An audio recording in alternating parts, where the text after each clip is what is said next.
All right, kids, welcome home. Thomas, you asked for a video about how to make, actually, you asked for a recipe, how to make sausage gravy and for biscuits or toast or whatever. And I could have written it down, but I thought, what the heck, we'll do a video and see how that turns out. That way you can actually watch and see how it's made.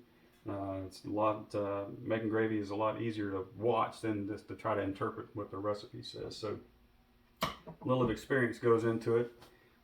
So we'll video this and see how it works. All right, we're going to start with some Owens natural sausage. We're going to brown this.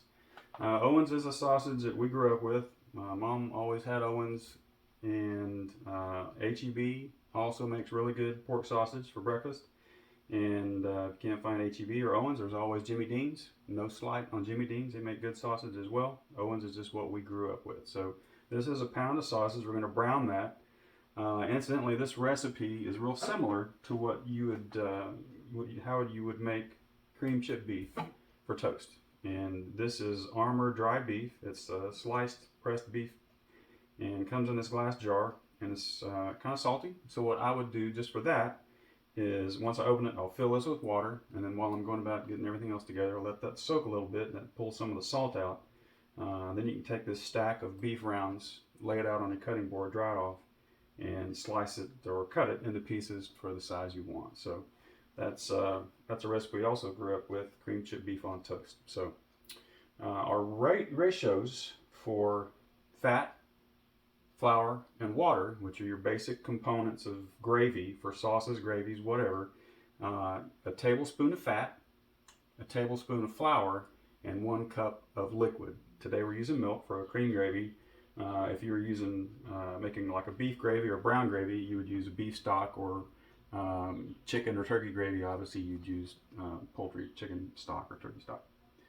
All right, pan's getting hot. I've got the biscuits in the oven. These are frozen biscuits. I'm not making biscuits today. That's a whole another video or a whole nother recipe and a little more involved, right? So nothing wrong with frozen biscuits, canned biscuits. That's what we had quite often growing up. And today we're going to focus on the gravy. So pan's hot. One way you can check and see if your pan is hot, get a little water on your fingers. That water dances around. Your pan is ready. And it is. It's nice and hot. You want a good hot pan when you're making your sausage. So we'll go ahead and get this sausage going.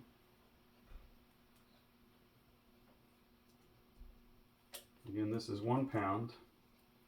We'll get this in the pan and get it browning. So this is a little different recipe than what Mom would typically make on the weekends. This is more like if you want your sausage and gravy as a main dish instead of gravy as a side to go with your biscuits. If you were having eggs and full breakfast eggs and hash browns or whatever. So this sausage gravy is more like a main dish. So we're going to do it just a little bit differently here, and hopefully I'll remember to walk you through the differences as I'm making it. First difference is you're going to crumble this up. Otherwise, you would make sausage patties, and you'd brown your patties and take the patties out of the pan and use the drippings in the pan to make the gravy. So we're going to do it a little bit differently. This is not exactly how your grandma made it, not exactly how my mom made it growing up. But the taste, the flavor comes out, the gravy comes out about the same flavor, and it's got the sausage in the gravy instead of patties on the side, so a little different.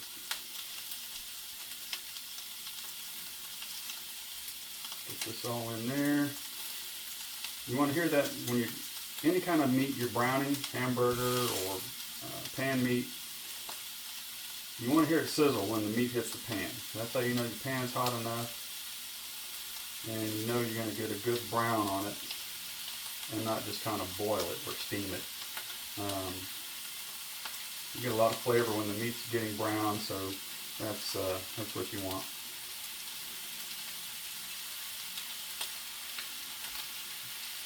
I wish I could smell this because it smells really good. All right, put that brown. I'm gonna step over here and wash my hands real quick.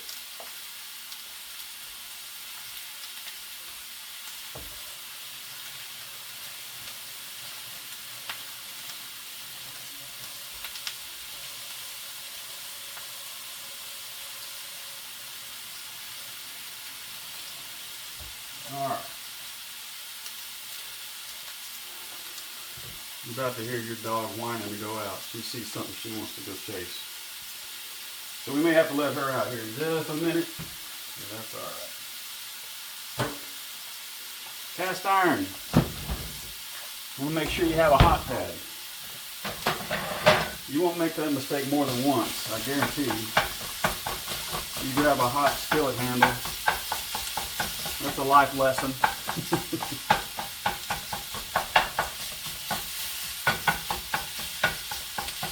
So we'll just kind of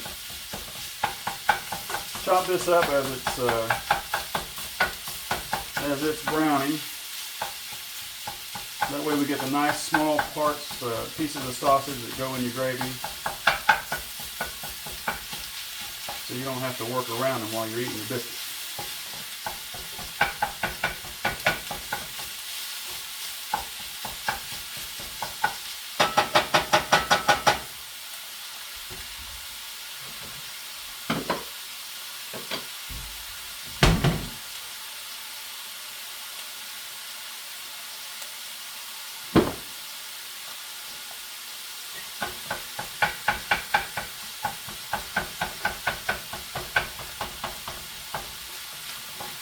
Just keep stirring it. You want to give it time to brown a little bit before you stir it. Between stirs, just let it brown a little bit. And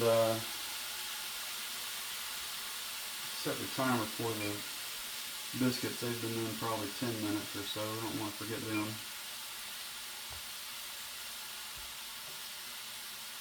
After you put your meat in, the pan's going to want to cool off, so make sure you keep your heat up. And as it browns and starts to get more done, then you gradually turn your heat down. But you want it nice and hot. Keep that sizzle on there to make sure your meat's browning all the way through.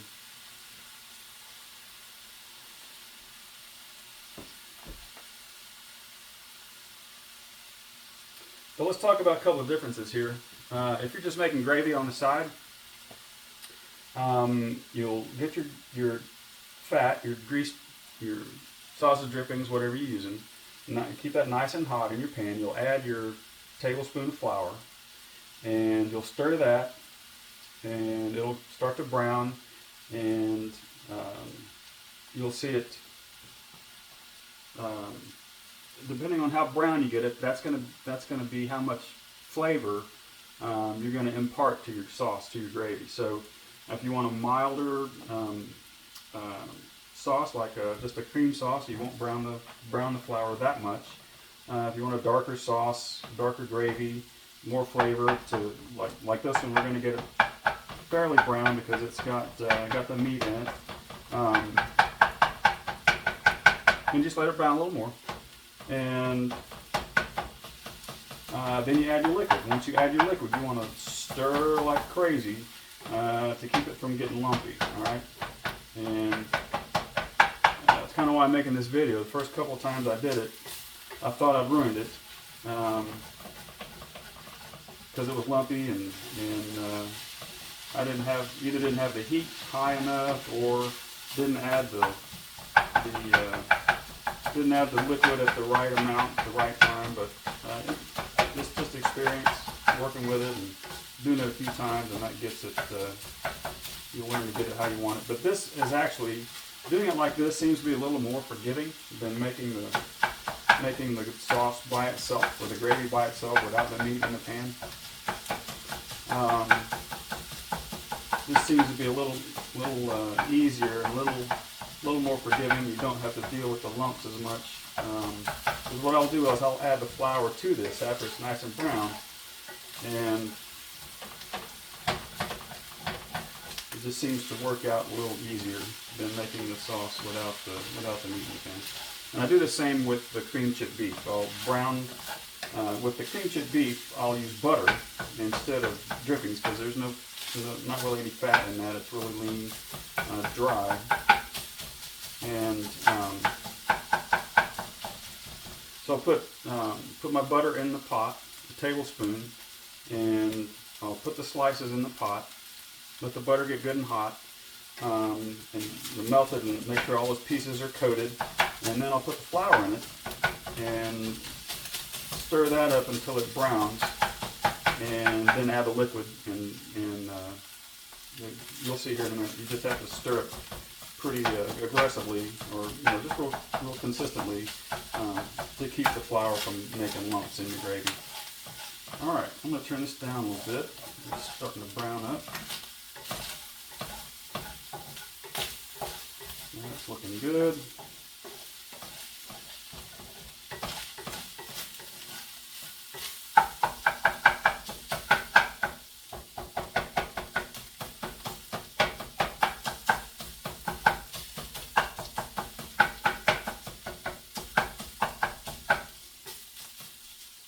Mom gave me this cast iron skillet shortly after I moved out, got out of college and moved out,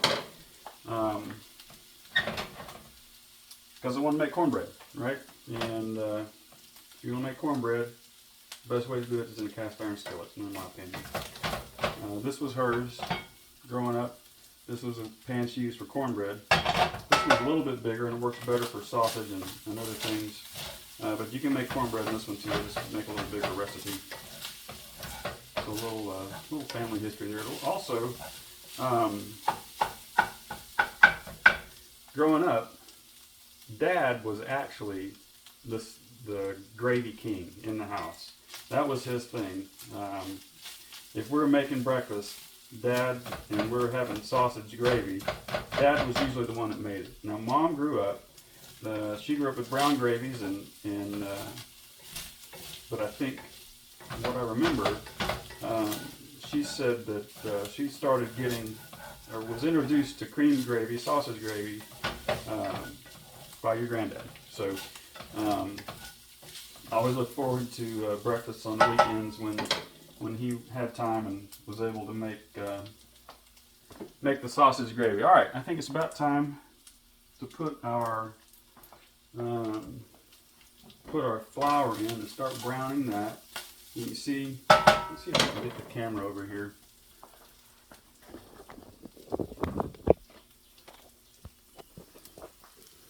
You want to see what that looks like. See, it's just kind of starting to brown. You can see the brown edges.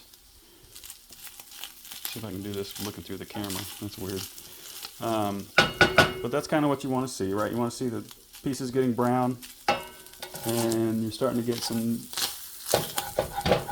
drippings in the bottom of the pan. So we'll add our flour here in just a minute. Actually, I want to brown this just a little more, so we'll turn the heat back up, let it brown a little bit more. Again, that's where you get your flavor from, the browning of the meat. Put this back over here. There we go. Back in business. Again, we measured this out. This is 2 tablespoons. We'll get that ready. We get a good spoon here. That'll work.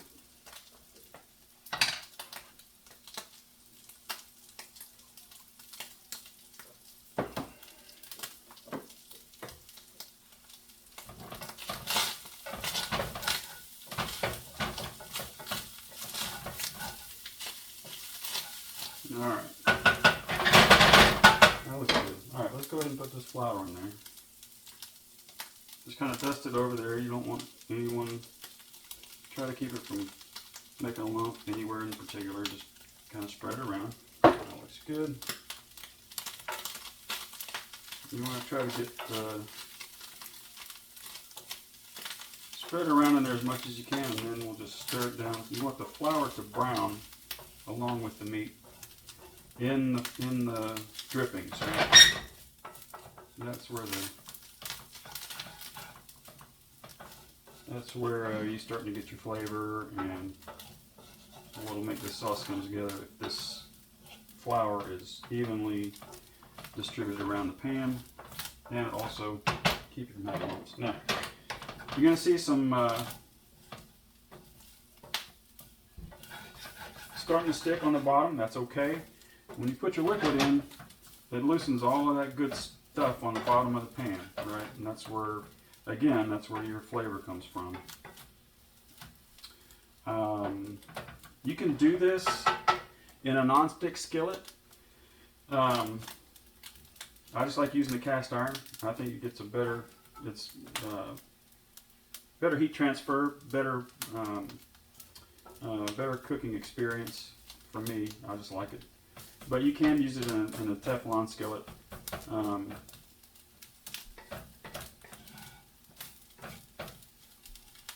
it should turn out just fine. Alright. Got our hot pan, some cold liquid going in.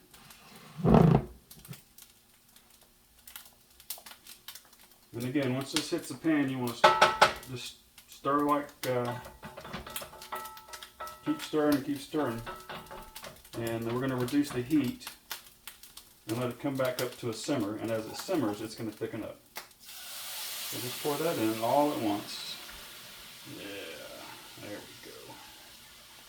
go. And your pan's a little full, so can't go too crazy with the stirring, but you want to make sure you're getting the, and I can feel it that what was stuck to the bottom is now starting to loosen up, right? So this is going to be a full pan, kids.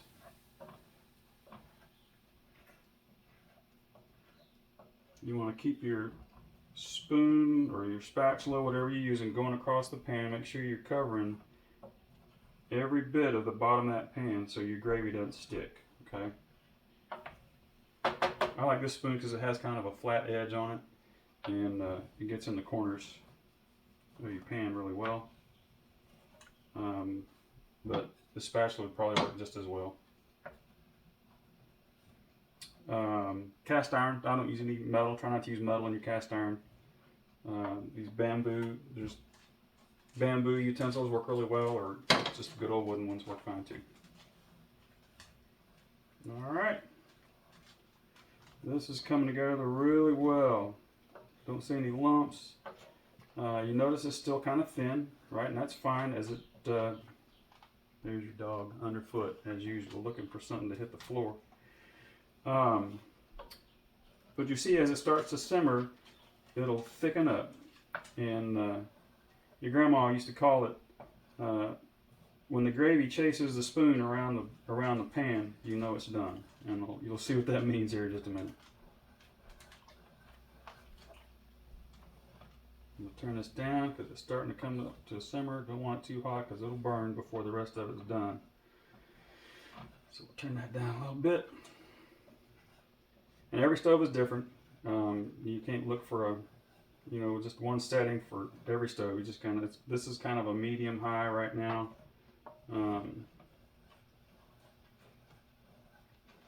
Main thing is you keep this moving as it's simmering. You can't walk away from this at this point.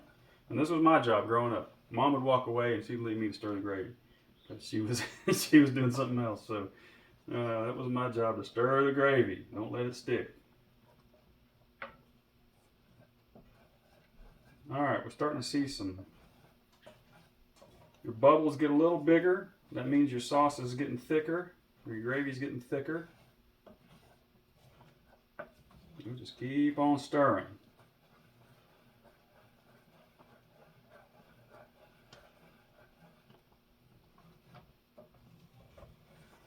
Yeah, that's gonna be good, kids. And again, this isn't what we grew up with. We kind of adapted this because Aaron requested this once, to have the sausage in the gravy, and so we did that, and now it's kind of our go-to. If we just want biscuits and sausage, if we want, like I said, if we're going to do a full-on breakfast with eggs and everything else. And if growing up in my grandma's house, that would be eggs, and she'd do homemade biscuits and fresh tomatoes out of the garden, sausage, and it'd be sausage patties, and then a bowl of gravy on the side. Now there's also red eye gravy that your grandma, actually your great grandma, told me about. And and that's made with ham drippings and coffee, which I don't know if I've ever actually had it, but I'm gonna have to try to make one of these. All right, so this is getting thick. I'm gonna bring you over here just so you can see what I mean when the gravy's chasing the spoon. So hang on.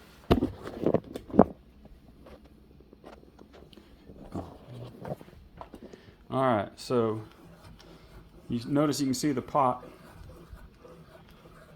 behind the spoon. That's how you know your gravy's getting thicker. And this is just about ready, honestly. Sorry, I didn't have this zoomed out. I hope you saw all that. As I was making and talking, you probably cut my head off, but that's all right. All right, let's turn this off. Give it a taste.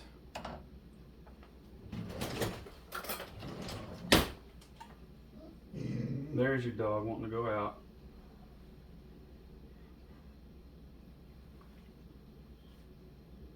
Oh.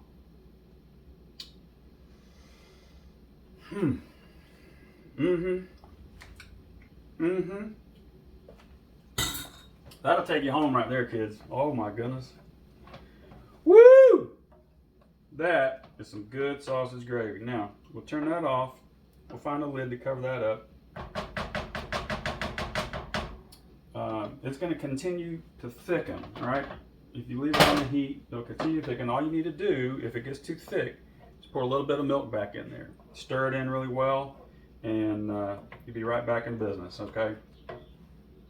All right, well, that kind of wraps that up. I hope this works. I hope it's helpful. I love you, kids, and I'm going to eat some sausage and gravy. Okay, kids. You thought I was going to leave you hanging, huh? Without the final product? Well, let's get this going.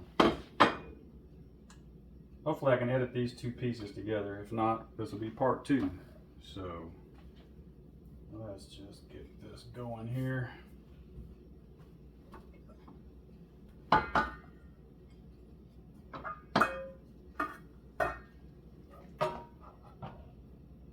Oh, baby. That's what I'm talking about.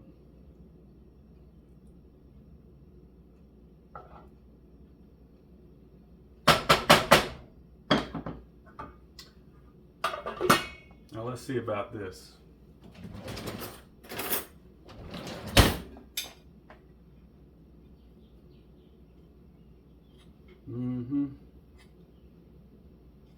Yep. Nice. Thick gravy, bunch of sausage. Yeah.